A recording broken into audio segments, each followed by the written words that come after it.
we have called for this presser in order to express and show solidarity with our doctors. And as you may well know, the strike that the doctors have called is also been joined by other technicians, the lab technicians and others, members of the honorable profession, the medical profession.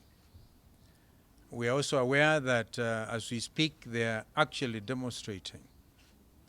It is important to remember that when the whole thing started, the Secretary General of the doctors' organization was actually not only tear gas but hurt, and we went to see him in the hospital.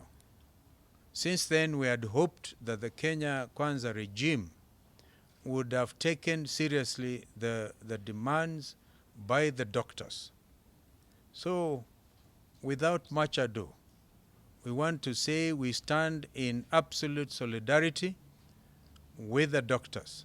They're entitled, as usual, under Article 37 of our Constitution, to picket, to demonstrate, to go on strike. What you are now saying is this matter has assumed another dimension. That the whole president comes back and he says, will not pay, won't pay. Goes on to say that they do not have, we have to live within our means. Now we all know that Kenya Kwanza regime has taken serious cognizance of the factors of production. We want to congratulate them for it.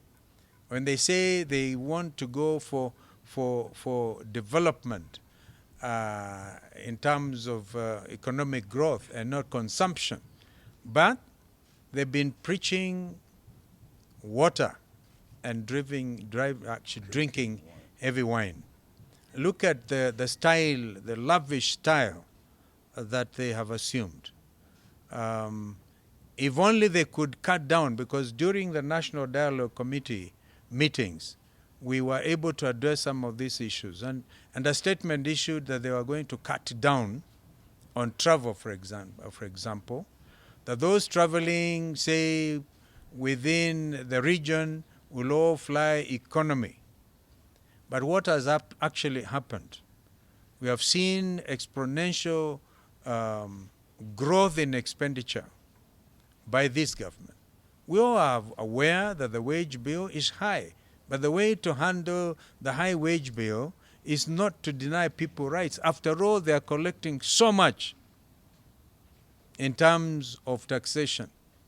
Everybody now, even you members of the press, wherever you are now having to pay through your nose, for the affordable housing levy, actually a tax. Now, what are they doing with all this money? That is what Kenyans are asking. Why don't you have collected all the money from every Kenyan, bleeding, literally, bleeding the economy in order to get money? So we can only come to one conclusion, that this is an extravagant regime.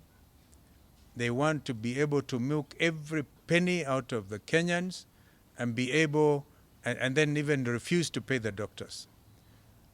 We have established this morning that over 500 Kenyans have lost their lives following the doctor's strike.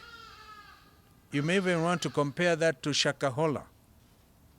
And it looks like nobody seems to care.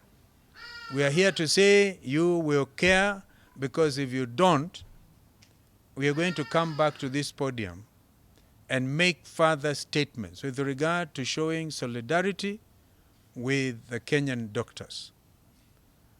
I want to ask either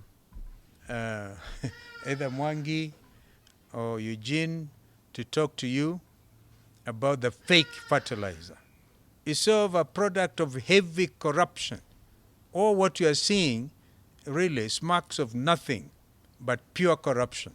This is why they are unable to manage, and this is why there's so much contradiction even on the matter of the fertilizers. Well, Kenyans may probably remember Americans one time at the famous Watergate scandal, What is happening here is a government being led primarily by one scandal after another. And they don't seem to care. You know, that attitude, yeah, mutadu. And the beauty about, or really, not the beauty, the unfortunate thing about us as a country, as Kenyans, is we forget about these scandals. As soon as they are dealt with, at least they have some kind of semblance of peace, and Kenyans forget.